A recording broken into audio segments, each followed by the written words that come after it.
Você mandou a sua pergunta no meu Instagram e eu vou responder agora aqui para você no Hobby Responde. Nós voltamos, então bora lá que só está começando. Fire up the flames. I'll do you damage. Instagram the blaze. Se você quer fazer pergunta para aparecer no próximo Hobby Responde, aqui na descrição tem 3 links para você. O meu Instagram, o meu Telegram e também a lista de conteúdos VIPs para você começar a receber direto na caixa de entrada do seu e-mail. E a primeira pergunta é do nosso amigo Gabriel, que fala assim: o resultado da VEG em reais foi de 48%, só que em dólar ele melhorou apenas 1,7%. Então, quando o dólar cair, será que o resultado também pode cair? O resultado da VEG foi bom? Foi sim, o terceiro trimestre foi muito forte, mais uma vez surpreendendo positivamente o mercado. Só que essa pergunta ela é bem interessante do Gabriel. Então, quando você pega o release de resultados, tá? Isso daqui a própria administração da VEG falou que a receita operacional líquida no mercado externo, medida em dólares, eu deixei destacado em negrito também, não é à toa, tá? Apresentou o crescimento de 1,7% em relação ao terceiro trimestre de 2019. Agora, se você pegar a receita do mercado externo em reais, ela foi positivamente impactada pela variação do dólar. E por que isso? Porque no terceiro trimestre de 2019 estava R$ 3,97. No terceiro trimestre de 2020, estava R$ 5,38. Você vai entender melhor agora que eu vou colocar aqui, bem legalzinho para você dar uma olhadinha, na receita líquida da VEG, você vê que teve aqui um crescimento de 43%. Pô, top demais. O mercado interno veio forte, 51% de crescimento. Não tem como negar esse crescimento dentro do mercado interno, lembrando que o mercado interno é em reais, né? Agora, a dúvida do Gabriel vem aqui, ó. O mercado externo, se você analisar em reais, acabou crescendo 37,8%. Agora, se você pegar o mercado externo dolarizado, o crescimento foi de apenas 1,7%. E essa questão específica do dólar, o próprio Morgan Stanley acabou comentando, alguns contratos de exportação da VEG, eles foram precificados antes da desvalorização do real e ainda estão repercutindo positivamente no resultado. Pessoal que não gosta do modelo de negócio da VEG, eu não conheço. Todo mundo reconhece que ela é uma ótima empresa. Agora, qual que é a grande divisão? Aqueles que acham que ela está cara e aqueles que falam que não importa o preço e tudo mais. Em relação ao pessoal que acha que está cara, aí você vê, por exemplo, no Morgan Stanley, ele colocou um preço aí alvo da VEG de R$ 46,20. Pô, no momento que eu estou gravando esse vídeo, a VEG está custando 82 na bolsa, né? O Itaú BBA colocou um preço alvo de 55, o Bradesco BBI colocou um preço alvo de 73. E você, Rob, o que você acha? É isso aqui que eu acho, tá? Tem que analisar no longo prazo, porque realmente tudo aquilo que o Morgan Stanley falou é verdade. Só que, cara, não tira o fato de que no longo prazo o lucro líquido da VEG vem crescendo. Aqui, é claro, eu coloquei só os 9 meses iniciais para fazer uma base comparativa justa, tá?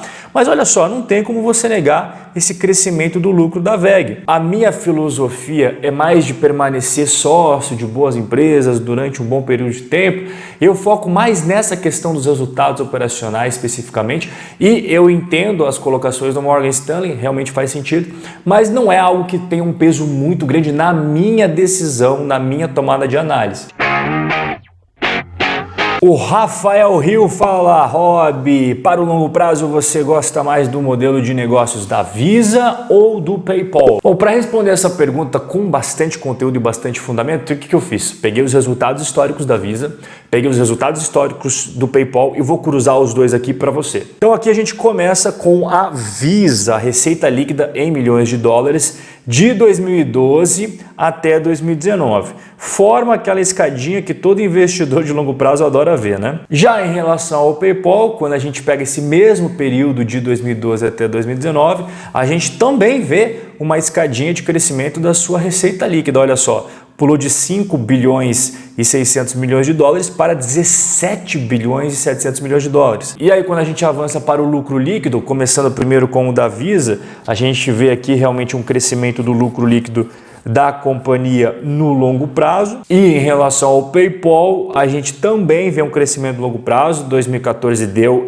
uma derrapada, é verdade, mas daí a gente compara aqui em longos horizontes de tempo, é inegável o crescimento da empresa. Então, cruzando ambos os dados e vendo a média dos últimos 5 anos, tanto de receita líquida quanto de lucro líquido, a gente chega a esses resultados aqui. Então, quando a gente coloca os dois lado a lado, quem que cresceu mais a receita líquida nos últimos 5 anos? Foi o PayPal, a média aí de 17,24% de crescimento anualizado. Em relação ao lucro líquido, quem cresceu mais também nos últimos 5 anos foi o PayPal mais uma vez. E aí, quando a gente vai para o preço sobre lucro, que é um indicador importante, mas não é o único, você nunca pode tomar suas decisões de investimento com base apenas no PL, mas fica evidente, né, que o mercado ele está muito mais otimista colocando um PL de 97 no PayPal do que efetivamente na Visa, tá?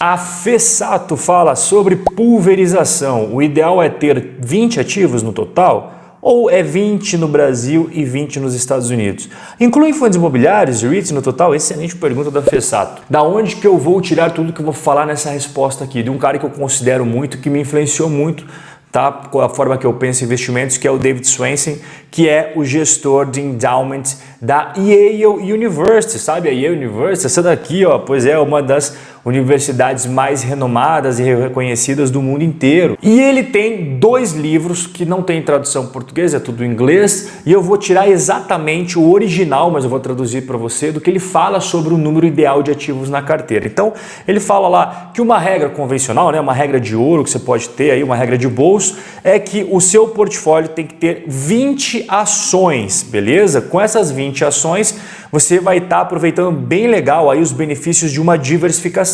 Só que tem 2 pontos muito importantes. Quando a gente fala em stocks, o norte-americano ele coloca no mesmo saco os REITs e as ações de fato, tá? Porque os REITs, eles não são efetivamente fundos, eles são como companhias, só que elas são companhias voltadas mais para o setor imobiliário, precisa distribuir a maior parte dos seus resultados e rendimentos, muito similar ao fundo imobiliário no Brasil, mas não é um fundo. Então todos esses estudos levam em consideração 20 estoques, só que dentro desse universo de estoques tem as ações que nós conhecemos no Brasil, né, as ações tradicionalmente, e também os fundos imobiliários, que no caso são os REITs. Só que um segundo ponto que eu quero colocar aqui para você não confundir, porque todos esses estudos, eles levam em consideração que os ativos não podem ser correlacionados, eles não podem, por exemplo, pensa assim, você tem uma carteira com Itaú, Bradesco, Santander, Banrisul, BB Seguridade, IRB, Cielo, olha, você está totalmente focado ali naquele setor financeiro,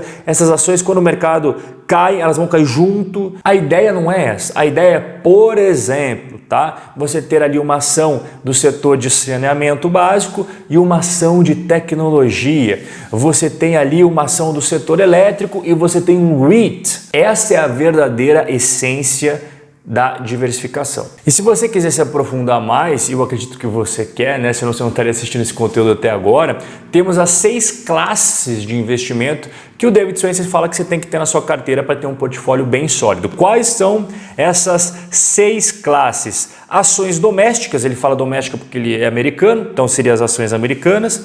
Ações de mercados desenvolvidos, ações de mercados emergentes, só para você fazer a distinção. Então desenvolvido seria, por exemplo, ações ali no mercado europeu e mercados emergentes, o próprio Brasil. E aí você tem ali também renda fixa, tá? E ali a renda fixa é tanto pré-fixado quanto linkado à inflação, e real estate, que são os REITs, os fundos imobiliários. E quanto que eu devo colocar em cada classe de ativos? O David Swensen também responde para você. Então, cada classe de ativos deve ter ali no mínimo de 5 a 10% e nunca mais do que 25 a 30%. Então, com essas regrinhas de bolso aqui, eu tenho certeza que você tem tudo para construir um portfólio muito sólido, diversificado e, é claro, sem abrir mão da rentabilidade.